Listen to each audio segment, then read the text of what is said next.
Fascism. It's a word that often comes up in history, politics, and even online debates. But what does it actually mean?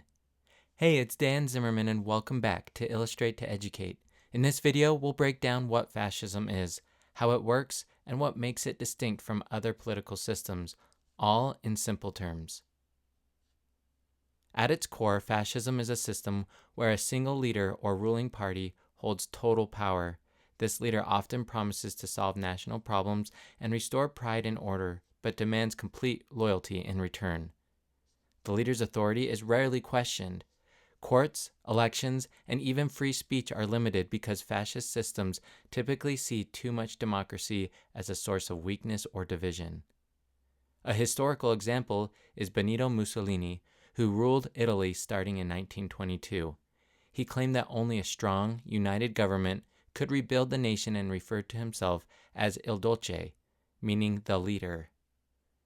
Fascism also emphasizes extreme nationalism, the belief that the nation's strength and identity come before individual rights.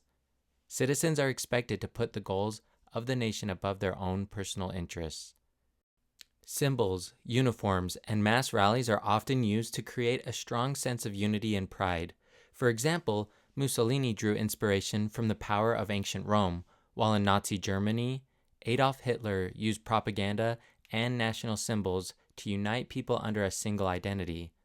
The message is often centered on unity and strength, the idea that the nation must stand together as one.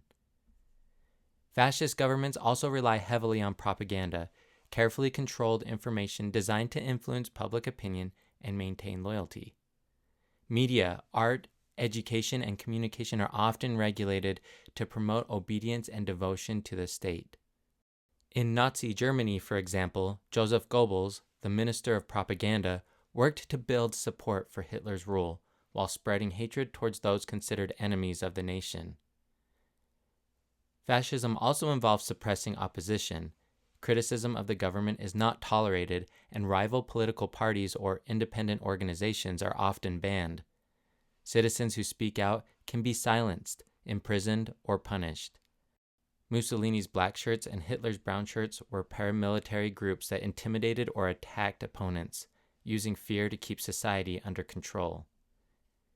Economically, fascism blends elements of capitalism and government control. Private businesses can continue to exist, but the government directs what they produce and how they operate, with the goal of strengthening the nation as a whole.